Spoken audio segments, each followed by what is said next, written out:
Welcome to NFL Imperialism. You may have seen this concept floating around YouTube, but I wanted to put my own spin on it by going through every season in the Super Bowl era and hopefully improving upon it. If you're interested in a full thorough breakdown of how imperialism works, feel free to take a look at the first 3 or so minutes of our initial video of the 1966 season. That video is linked on its own in the description below. Right beneath that is a link to a playlist of all completed imperialism videos to date. Otherwise, we're ready to start. This here is a picture of New York Giants defensive end Justin Tuck, indicating that in the 2007 NFL season, the New York Giants won the Super Bowl. And they did. And in that game, Tuck was a major reason why they won and should have been named Super Bowl MVP. But the story of this season wasn't the team that won the Super Bowl. It was the team that lost the Super Bowl. That was the New England Patriots, who weren't just any team. They played 16 regular season games and 2 playoff games, and they won all of them. A first ever 16-0 regular season, attempting to close out the first ever 19-0 full season. But on that Sunday evening, on the field in Glendale, Arizona, that dream died. The Giants miraculously won the game that, if played 100 times, the Giants might win 5 times. It just so happened that these were one of those times. New England wasn't the better team on that day, but they were, by a significant margin, the best team in the league, reflected in these rankings, where the Giants, as champions, are nowhere to be seen. These other teams in the top 5 will likely offer the greatest resistance to the Patriots, but this is their imperialism to win. The St. Louis Rams dropped to the bottom of the bottom 5, where they should make themselves comfortable. Is 2007 imperialism the Patriots' invitational, or can someone else pull a Giants and steal the title away from them? It's time to find out.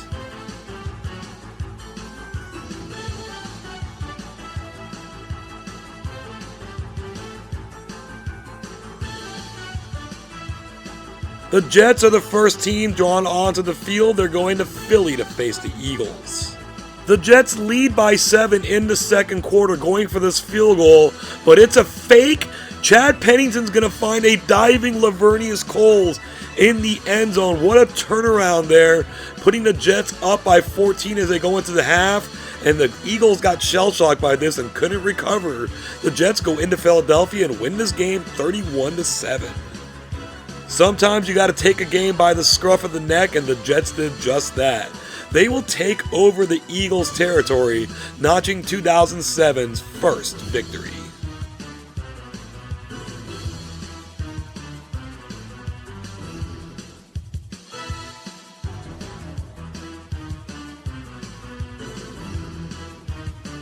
Since rejoining the NFL in 1999, the Cleveland Browns have taken 8 shots at an imperialism win and have yet to get one.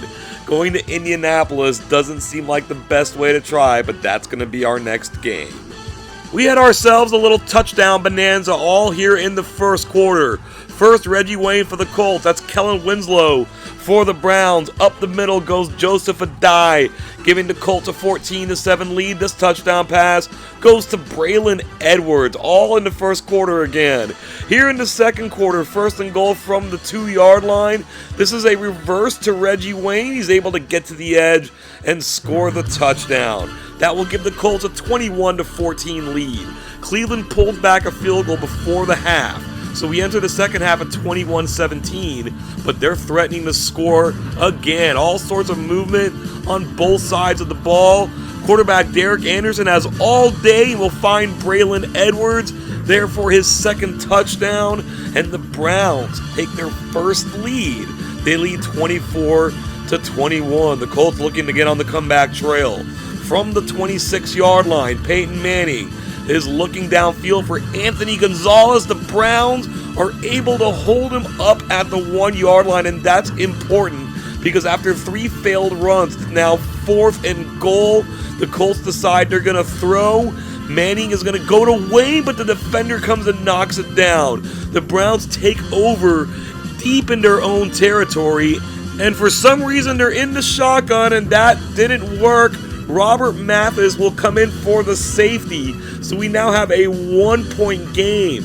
The Colts are receiving the free kick here. This is TJ rushing. They've got him bottled up, but he gets away. The Browns are unable to corral him, and he has now crossed midfield. What a great return there for rushing. Gets it down inside the 35-yard line.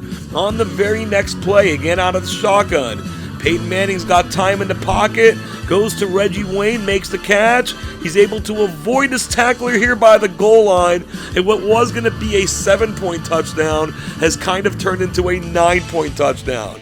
Indy gets ahead 30-24. Cleveland now has it inside the 2-minute warning, inside their own territory. Derek Anderson fires to Braylon Edwards, spins away from a tackle, gets great yardage after the catch, down to the 21-yard line. One play later, it's 2nd and 1. Anderson will drop back the pass. He's going to throw this off to Joshua Cribbs. He will score this touchdown. Cleveland continues the fight just as they always have, temporarily tying this game at 30 apiece. Here comes Phil Dawson for the extra point. No problem at all. Cleveland will take a 1-point lead. Did they leave Indy too much time, though? It's 3rd and 4, but only 37 seconds remaining. Off the play action, Peyton Manning finds Ben Utecht, and he cuts in and avoids several tacklers, and he has gotten this down into what should be pretty easy field goal range. And yes, the Colts will not hesitate. There's only 12 seconds remaining.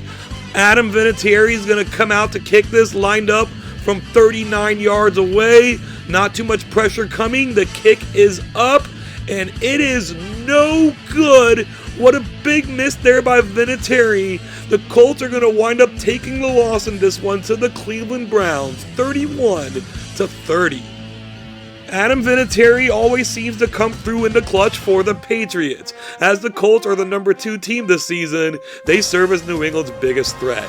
He made those kicks for New England, but couldn't do it for Indy in this one. The Browns will take over the Colts' territory.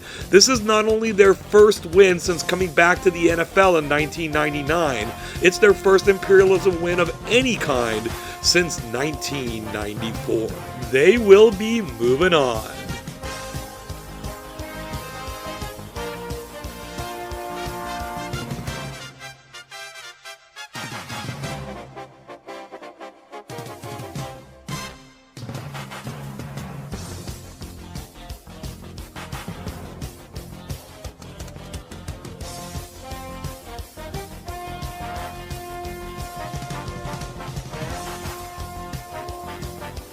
We got in a lot of expansion there just to lead us back to the Browns.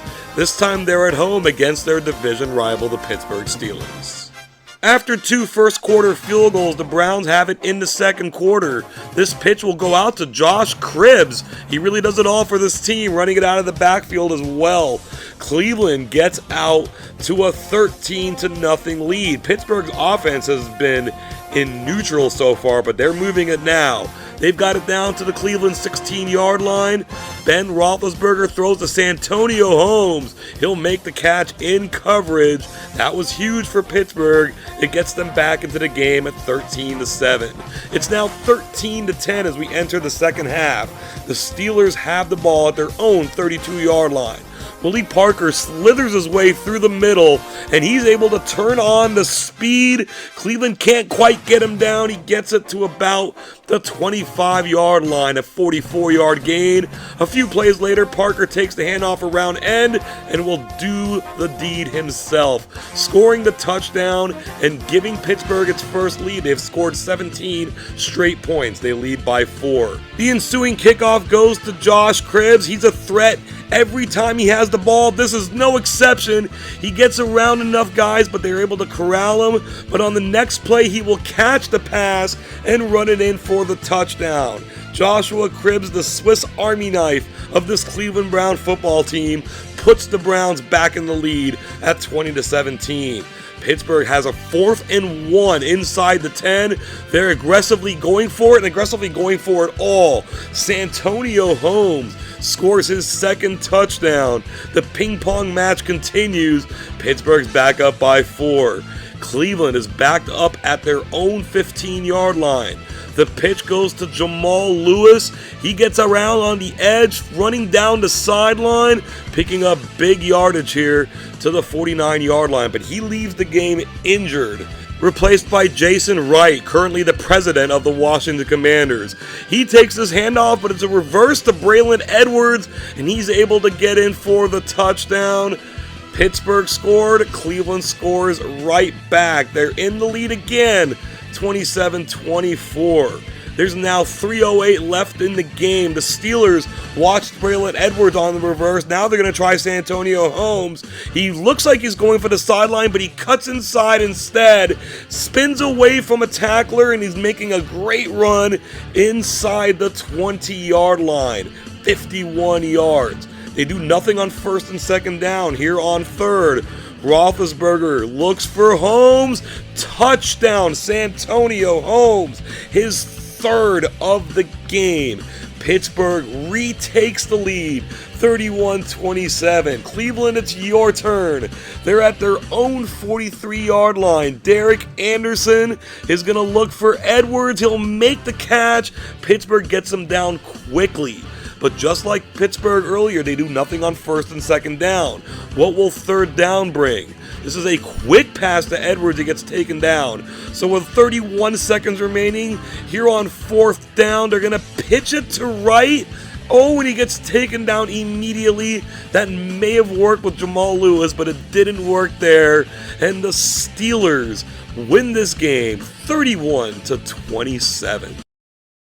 The Browns gave us back-to-back thrillers, but unfortunately for them, they fell on the wrong side of this one. The Steelers will take over their territory, and right now, 3 games in, 31 is the magic number, as all 3 of our teams have won with that point total.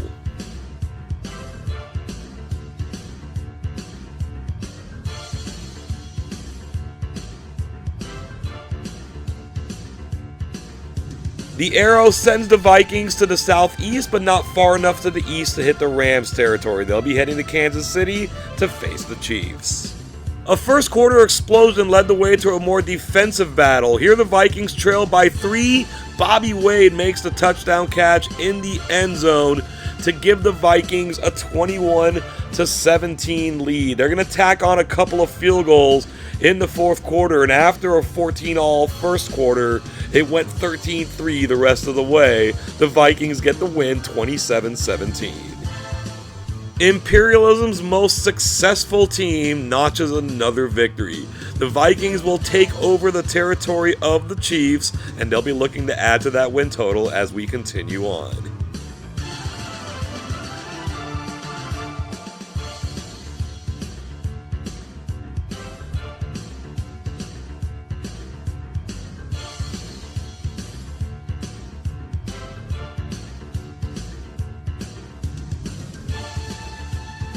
It's earlier than usual, but the New England Patriots are going to be taking the field in this season's Imperialism against the Buffalo Bills in Buffalo. Let's see what they have in store for the rest of the league. The Bills are keeping this close. It's only a 3-point game, under a minute to go in the first half. This pitch goes out to Lawrence Maroney. He gets the first down. He's being held up, but he breaks free, and he's able to scoot into the end zone for the touchdown to give the Patriots a little breathing room at 17-7. The second half was a bit more one-sided. They piled 30 points on and win this game 47-7. The Patriots look like they could be in a little bit of trouble right there, but they got through it without any problem. They will take over the Bills' territory, and here for the first time, the first 5 games in an Imperialism have been won by the attacking team.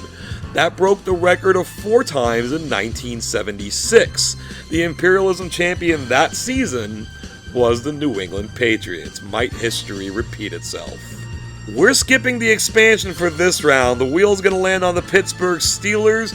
They're going to head to the southwest. That will avoid the Bengals territory and run into the territory of the Chicago Bears. The Steelers become the first team to take the field twice. We're tied up at 10 apiece late in the third quarter. Ben Roethlisberger is going to look for Who else? Santonio Holmes continuing his massive imperialism, getting the Steelers out ahead 17-10. Holmes will then score a fourth quarter touchdown to make this a 24-10 final score. If you're keeping track, that's 5 touchdowns in 2 games for Holmes. The Steelers will take over the Bears' territory, and now they become the first team to win twice this season. We've done a lot of expanding out west. Now we're going to get our first game. The San Diego Chargers will travel to the already twice expanded Arizona Cardinals. The Cardinals lead this game by 7 in the fourth quarter, and from the 2-yard line, Edgerrin James beats the defense and gets into the end zone, extending the Cardinal lead out to 28-14. The teams will exchange touchdowns in the fourth quarter, and the Cardinals pull off the upset and win 35-21. The Chargers now join the Colts as 2 teams from the top 5 that are out of imperialism. The Cardinals will take over their territory, and for the first time this season, a home team wins a game. With 25 teams remaining, the wheel selects the Green Bay Packers, sending them on the road to Minnesota to face the Vikings. Minnesota has the ball in the first quarter, leading 7-3. Play action, Tarvaris Jackson rolls out, floats the pass to Robert Ferguson, former Packer, who makes the catch for the touchdown. The Vikings get up 14-3 and shut it down from there, taking care of the Packers 21-6. Green Bay had a terrible game plan in this game, continuously trying to run the ball even while they were down against the Williams wall. Pat Williams and Kevin Williams at D tackle for the Vikings. Minnesota will take over Green Bay's territory, and now 3 top 5 teams are already out. We go back to the wheel to find that it will land on the Jacksonville Jaguars. They're going to head north to face the Atlanta Falcons. Jacksonville's in control of this game, leading 14-10 in the fourth quarter. From the Atlanta 15, this pitch goes to Fred Taylor. He's looking to get into the end zone. He barely breaks the plane as he's taken down. Jacksonville goes out in front 21-10. They score another touchdown before Atlanta pulls one back very late. Jacksonville wins this game 28-16.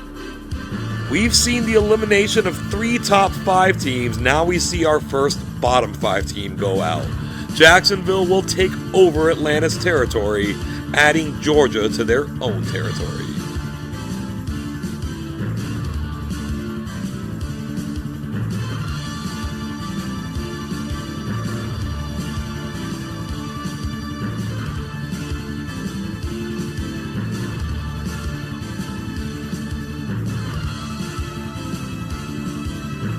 The Pittsburgh Steelers are being brought onto the field for the 3rd time.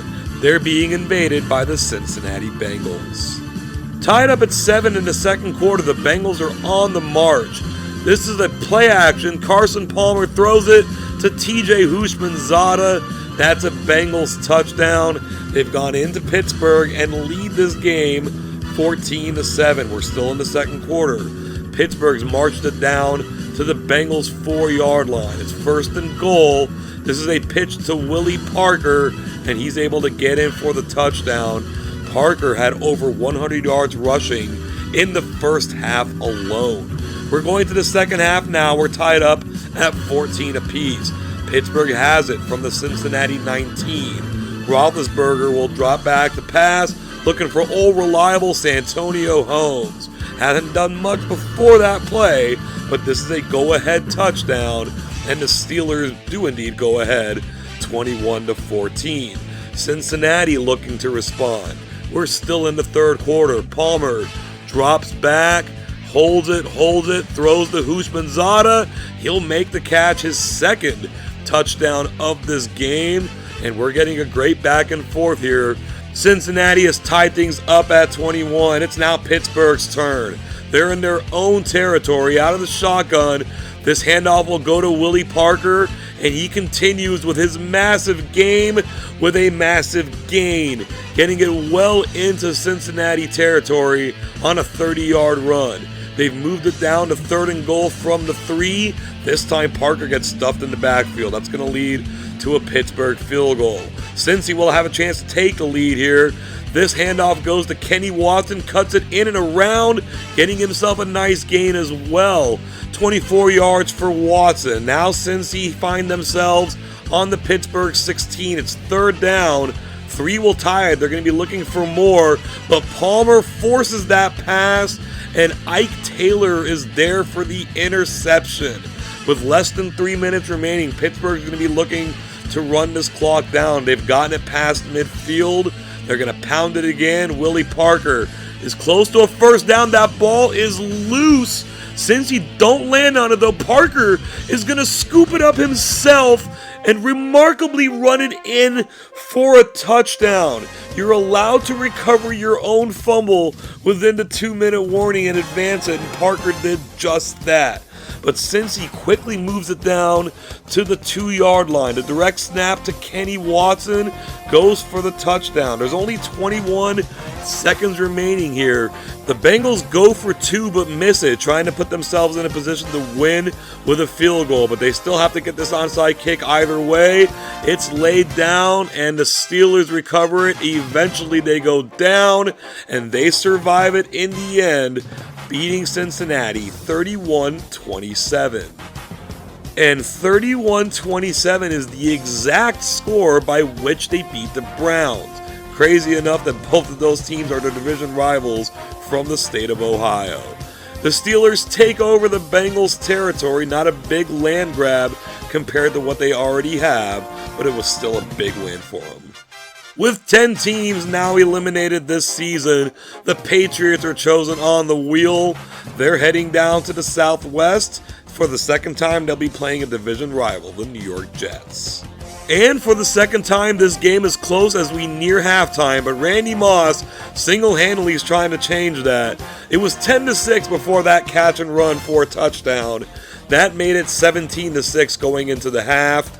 New England led 31-6 before Randy Moss did this to the Jets, completely cooking their defense, making the catch, scoring the touchdown, and New England once again a 40-point winner, 52-12 over the Jets. New England started their real-life 2007 season with a victory over the Jets, and they get one here as well. They will take over their territory, and they are currently wrapped around the team that beat them in Super Bowl 42.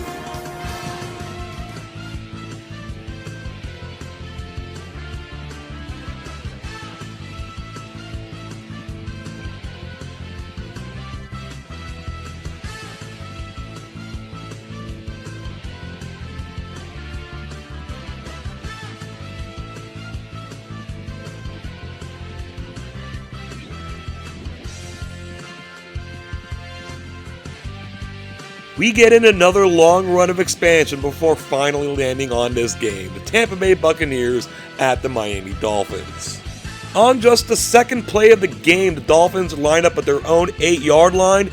Here comes the rush. Cleo Lemon taken down for the safety. The Bucs lead 2-0. They weren't quite the winning points of the game, but it shows you how much they dominated until the very end. Tampa wins 16-3. The Buccaneers rebounded from their terrible 06 season to make the playoffs in 07. That helped them get this victory. They take over the territory of the Miami Dolphins and claim South Florida for themselves. Let's get straight to our next game here. The wheel's going to land on the Pittsburgh Steelers. They're going to be on the march heading into the territory of the Tennessee Titans. From the Tennessee 10, Pittsburgh already leads 21-7. This pitch goes out left to Willie Parker. He has no problem getting in for the touchdown. It's not even halftime yet. Pittsburgh leads this game 28-7. They continue to kill it in the running game, take it a little easier in the second half, and come away with the dominant 42-7 victory. The Titans made one of the weirdest expansions early in this imperialism, going from Tennessee to Virginia. They picked up West Virginia as well. but the Steelers will take over all that territory and add it to their own.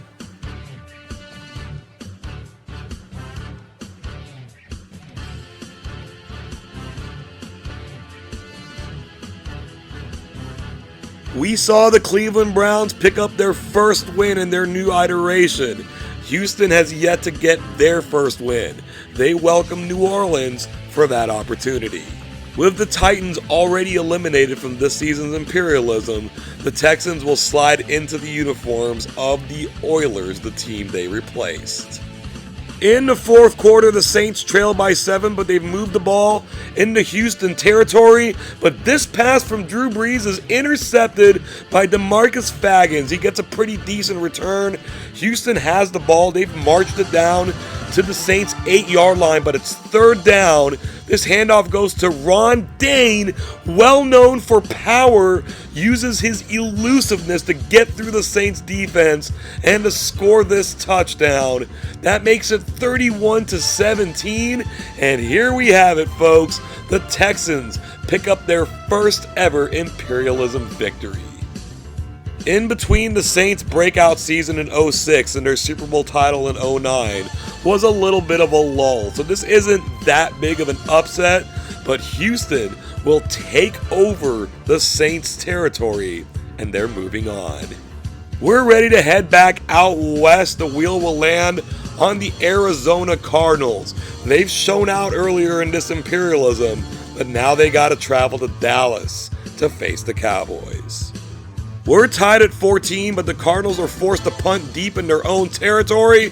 DeMarcus Ware of the Cowboys breaks through to block the punt.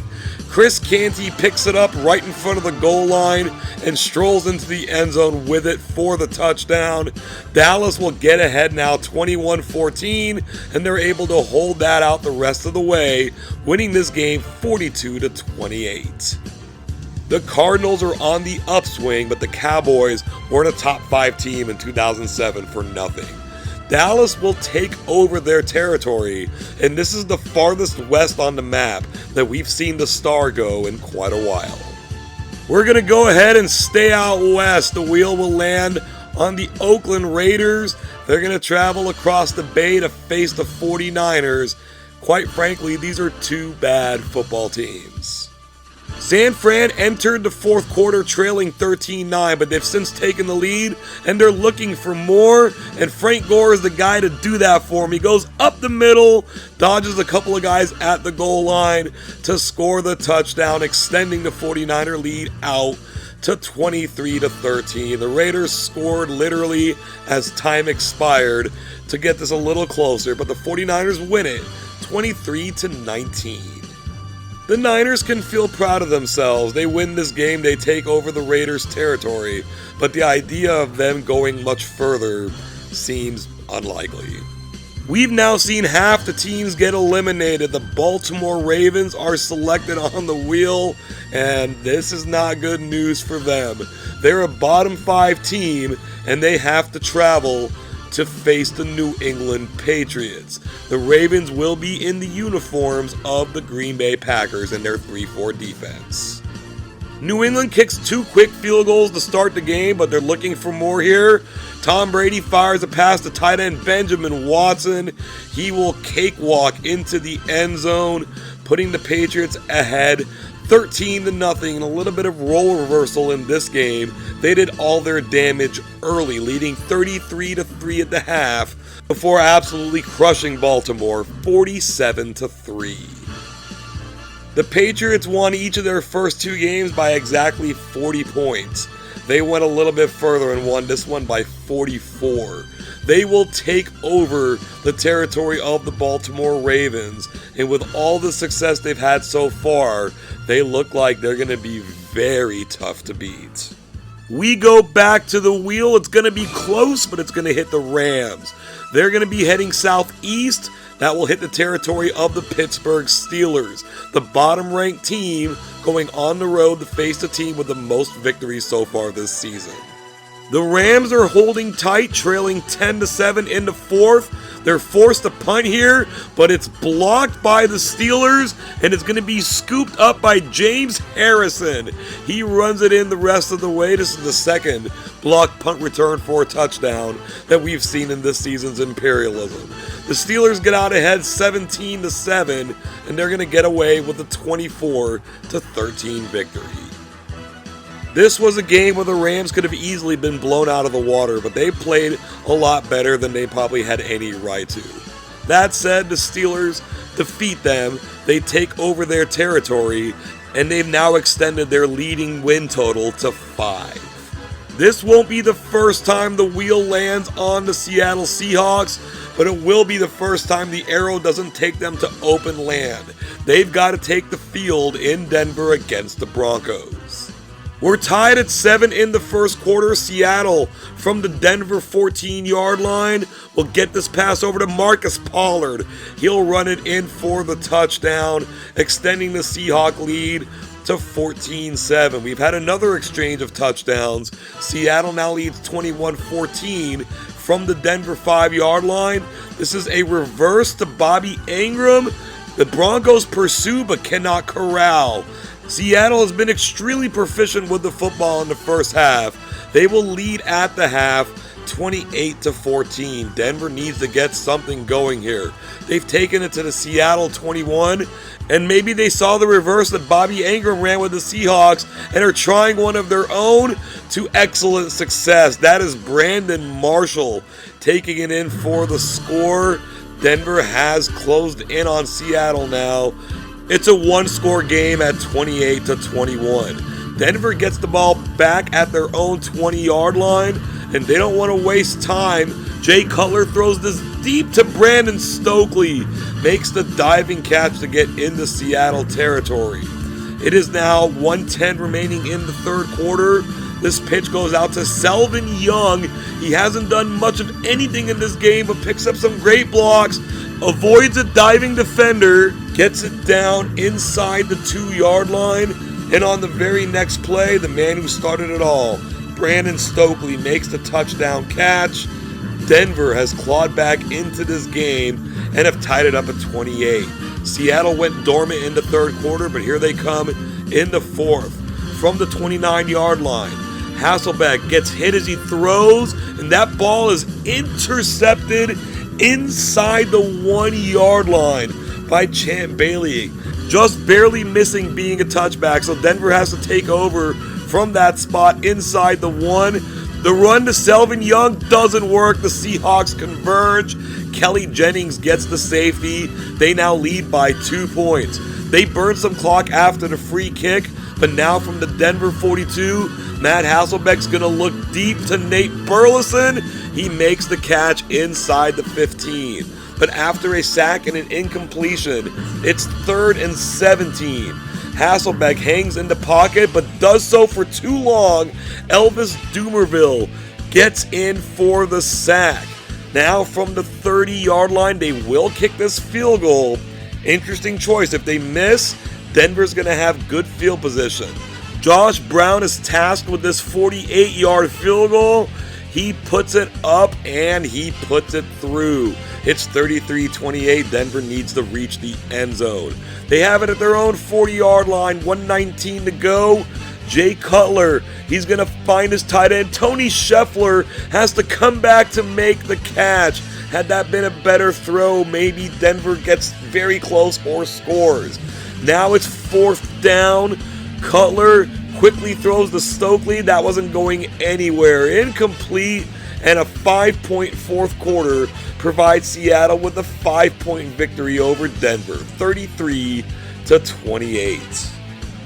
This Seahawk team is just hard to kill. There's a reason they've been in the Imperialism title game for 4 straight seasons, and it's not just their geography. But they're deep into the map now. They take over the Broncos territory, and they have moved in further east than we're used to seeing them go.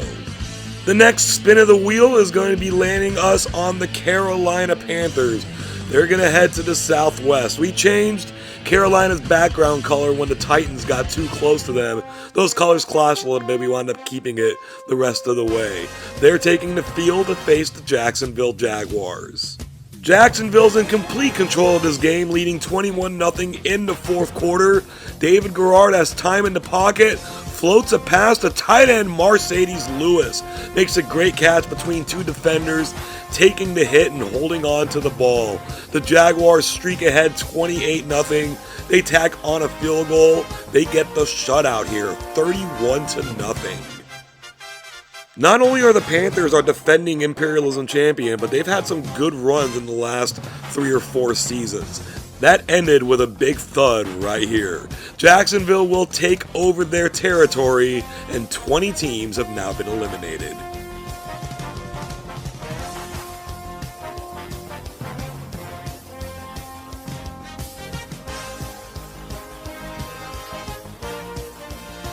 The 49ers have been charged to take the field again, and this time it's going to be at Dallas. This is their first Imperialism matchup since that epic showdown they had in the '94 campaign. I wonder if there's any chance this game can be as good.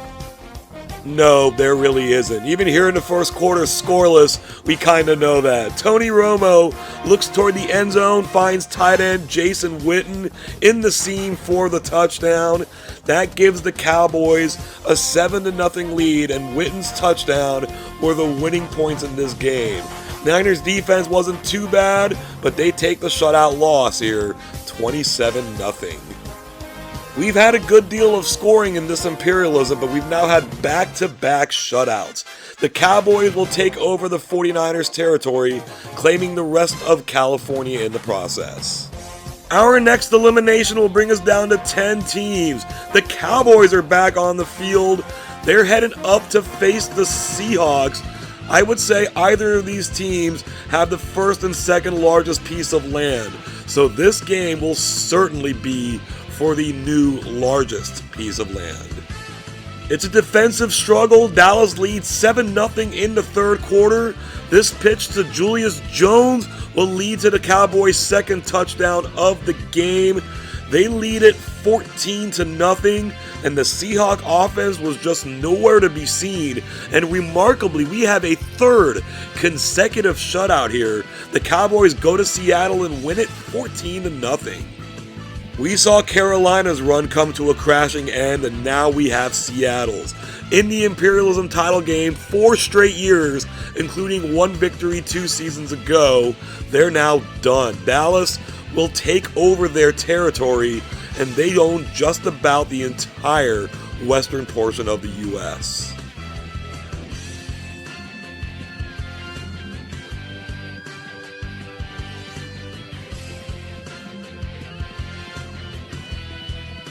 Despite sharing a state for 6 consecutive seasons, this will be our first matchup between the Texans and the Cowboys. Houston's best equipped to win it this season, but Dallas is very strong and they're going to be at home. On their opening drive, the Texans have entered the Cowboys' red zone. This fake reverse is kept by Ron Dane. He gets around the defenders and he's able to get into the end zone for the touchdown. The Texans have jumped out to a 7-0 lead. Could this be it for them? Not really. It's now 14-7 in the third quarter. The Cowboys run the pitch to Marion Barber. He will score the touchdown. Dallas gets through, allowing the first score of the game, have scored 21 consecutive points, and they're going to walk away with the fairly easy 35-15 victory.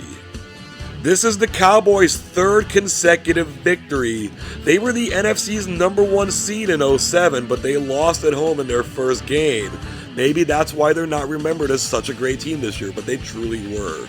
They will take over the rest of Texas, knocking the Texans out of the game. And we have 9 teams remaining, with 3 of them, the Lions, the Redskins, and our reigning Super Bowl champion Giants, who have yet to play. We'll be taking care of one of those teams here. The wheel lands on the Redskins. They're heading east. They have to go to New England to play the Patriots. Good luck. There's really nothing to see here. The Patriots dominated from the opening whistle to the last whistle. They win this game at home, 56-0. Welcome to the game, Washington. It was nice knowing you. The Patriots take over their territory. Doesn't really change anything on the map, but we're down to 8 teams.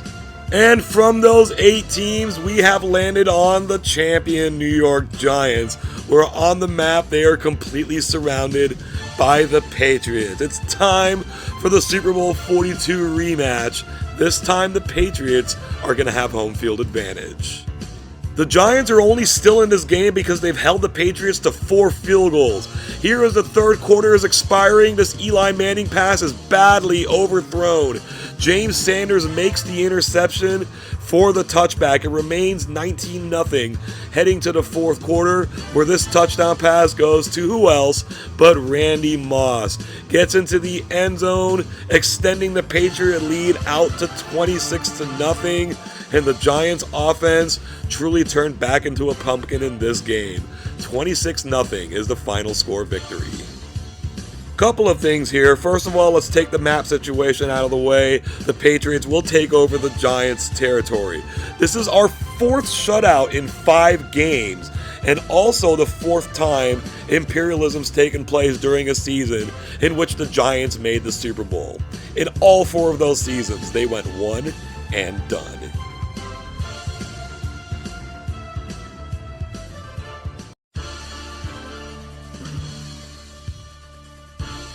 The Tampa Bay Buccaneers are tethered to the territory of the Jacksonville Jaguars. No need to spin the arrow. That's where they're headed to play this next game.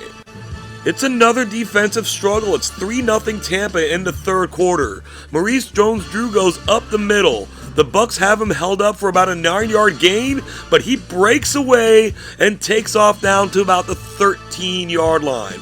On the next play, David Garrard hangs in the pocket, takes the hit, but finds Mercedes Lewis in the end zone. What a red zone weapon he's been in this Imperialism and really throughout his career. Jacksonville's finally on the board. It's 7-3. We're now in the fourth quarter. They have it at Tampa's 35-yard line. The Bucs bring the defense forward. Fred Taylor takes the draw through the middle and makes the defenders look absolutely silly. They catch him, but it's too late. He already broken the plane. The Jaguars have now gotten even further into the lead at 14-3. And with Tampa's offense unable to generate anything beyond the first half, 14-3 will be our final score.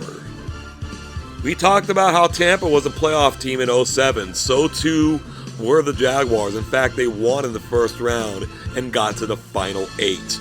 They will take over Tampa's territory, taking over the rest of Florida, and we're now down to 6 teams. No rest for the weary. The Jaguars are back at it.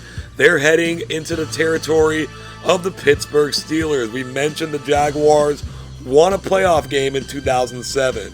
That was in the wild card round at Pittsburgh. Can they do it again? The Steelers lead 14-0 at the Jacksonville 20-yard line. This delayed handoff goes to Willie Parker. That's all speed, baby. Gets around the edge, runs it into the end zone. An easy touchdown for Pittsburgh. They've taken a 21-0 lead. They scored a touchdown in each quarter, only allowing one in the fourth and winning this game 28-7. In football, it's difficult to pin a loss entirely on one player.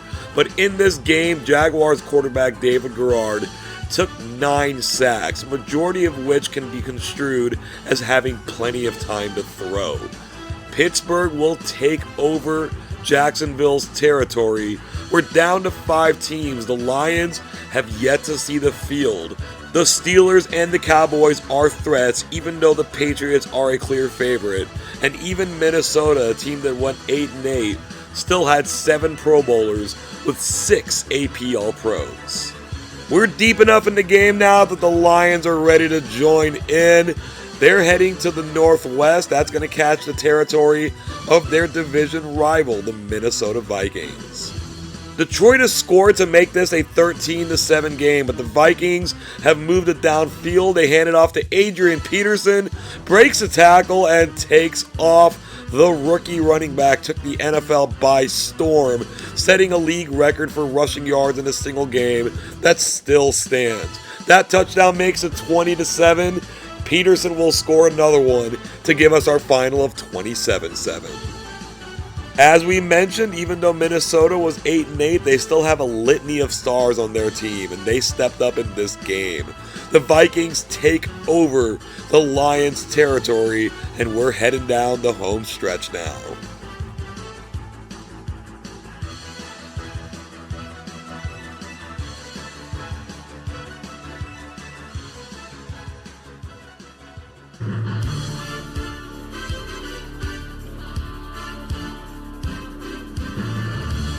We got in some expansion, but now it's time for a heavyweight showdown. The New England Patriots are going to be taking on the Pittsburgh Steelers in Pittsburgh. It's relatively close here, 17-7, the Patriots lead. They're in Pittsburgh territory. Wes Welker releases out of the slot, runs scot-free into the end zone. New England now has their stamp on this game. They lead 24-7, and by the time it's done, they leave Pittsburgh with a 33-14 victory. The Patriots aren't blowing teams out of the water in the last couple of games, but these are still decisive wins.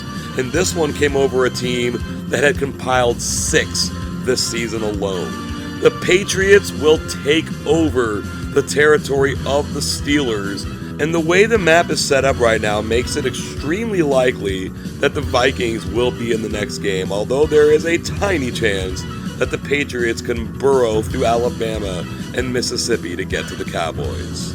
But we're not going to be doing any of that. The wheel lands on the Cowboys, and they're going to go straight to the territory of the Vikings. The New England Patriots, undefeated during the 2007 regular season, have found themselves in the Imperialism title game. The Cowboys and Vikings are now to fight it out for the right to take on New England. After an exchange of punts, Dallas has it at their own 28 in the first quarter. This quick pass from Tony Romo does not work out the way he wants it. Darren Sharper steps in front of the ball to pick it off. Minnesota has it, and they've now traveled to the Cowboy 8-yard line. Up the middle goes Adrian Peterson, leaves a couple of tacklers in his wake to get this game on the scoreboard. Minnesota leads 7-0. We're going to now head into the second quarter. Dallas is in Minnesota territory.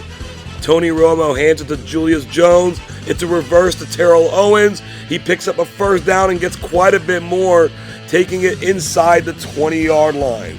Dallas is now facing a 3rd and 5 from the 11-yard line. This is play action. Romo rolls out, can run for it, but instead will chuck it incomplete into the end zone. Potentially a wasted opportunity there. Nick Folk will come out for the field goal.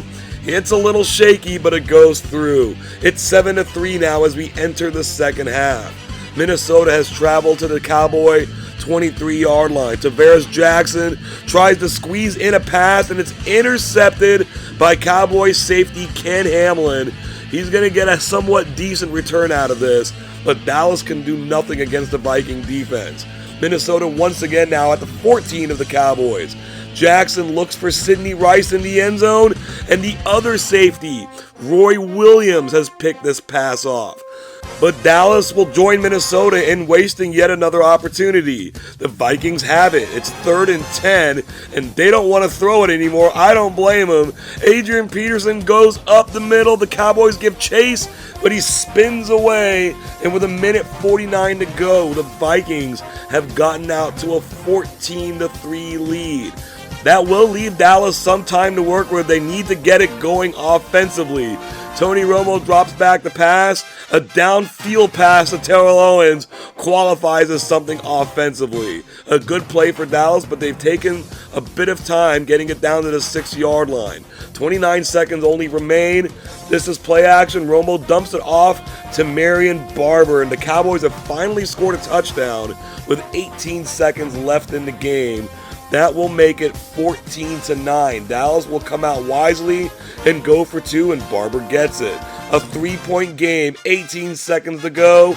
Here is the onside kick. That ball is loose, and Dallas has it. This could be something here. They're lined up to go deep here.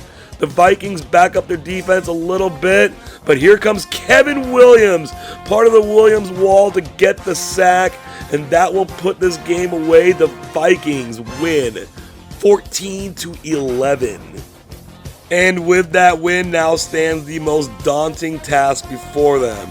They've made it to the Imperialism title game for a record-tying 9th time, but their opponents are the vengeful, thirsty New England Patriots, looking to make up for how their 2007 season ended. If Minnesota can get this game at home, it might give them a chance. Let's find out where the game will be. Only the wheel can tell us that, and its momentum swings it to the Vikings. That will put them on the attack. This is an all too familiar situation for the Patriots, looking to complete an undefeated season against a heavy, upstart underdog. They failed in real life. Will they finish the task here? The Patriots get the ball first and set up at their own 33-yard line. This is the first play of the game. Brady has all day in the pocket. Goes deep to Randy Moss. He has cooked his defender. The ball is there. And right from the jump, New England wastes zero time. They get ahead 7-0 on that 67-yard touchdown. It's now 21-3 in the second quarter from Minnesota's 44. They're going to once again look deep to Moss. Runs under it, gets away from the diving tackle. Randy Moss is clowning his former team. This is 28-3 in the first half. This game was a bloodbath by the New England. Scores 35 in the first half and wins 56-11. Now, we normally don't take the time to highlight individual stats, but look what Randy Moss did in this game. 9 catches, 291 yards, 4 touchdowns. And now the Patriots can, for the first time, declare themselves Imperialism champions in the 21st century. They did win a previous title all the way back in the 1976 season, incidentally also against the Vikings. But this is the one true Patriots team, despite the fact that it didn't win the Super Bowl. This was an all-time great team, and one game, even the most important game, doesn't take that away from them. Their logo rightfully sits in the center of this map of the United States. Super Bowl 42 has a case for the most famous NFL game of all time, maybe only rivaled by the 1958 NFL title game and Super Bowl III. It certainly qualifies as the largest playoff upset in the Super Bowl era, even more so than the Jets' victory in Super Bowl III. This season's Imperialism title game doesn't quite fit that bill, but it's memorable in its own way with the Patriots' annihilation of the Minnesota Vikings. And this was a team in every sense. On offense, Tom Brady and Randy Moss get all the ink, and they are deserving. But they were strong everywhere, in particular across the offensive line. Dan Coppin, Logan Mankins, and Matt Light were at the top of the league at their positions. And all told, this Patriots team set a then NFL record for points scored in a single season, marking the second time a team has achieved that feat in their first season after acquiring Randy Moss. Dude could ball. Not to be overlooked, though, is this incredible defense, who more than did their part in the Patriots' loss in Super Bowl 42. The linebacking core alone, strong enough to keep aging yet still effective all-time great Junior Seau in a backup role, makes this defense formidable enough. But with Vince Wilfork as the literal centerpiece and a roaming ball-hawking secondary, getting anywhere on these guys is truly a tough task. We had some great action early on, including the Browns getting win number 1 since their rebirth in dramatic fashion, and then going out in equally dramatic fashion. We also saw the Texans notch win number 1, period. The second half of games saw a lot more defense, or in many cases, some really bad offense, to the incredible tune of 3 straight shutouts and 5 shutouts in 6 games. In the end though, it was New England's playground. After surviving Dallas in the second to last game, Minnesota won the right to be sacrificed at the Patriots' altar, with New England's 56 points setting a new Imperialism title game record. Our final 4 teams this season also had our 4 best records this season. The Patriots wound up with the most wins, notching 7 after breaking into the map earlier than they usually do. Pittsburgh was strong throughout with 6 wins themselves, with Dallas and Minnesota scoring 4 apiece. The overall standings see a little separation at the top now, with the 49ers struggling and the Cowboys have now passed them for second place, remaining 3 wins behind the first place Vikings, who just made it to their 9th Imperialism title game. In a crazy scenario, 2-time Imperialism champion and 5-time runner-up Seattle has just as many wins as never finalists Jacksonville, despite 19 more seasons of play, demonstrating how important a role geography can play in all of this. Jacksonville has also now surpassed the Jets in victories, despite 29 fewer seasons of play. Thank you so much for watching this season of Imperialism. The 2008 campaign will be arriving soon. If you could take a moment to like this video, share it with some friends, and subscribe to the channel if you haven't done so already, it would be greatly appreciated.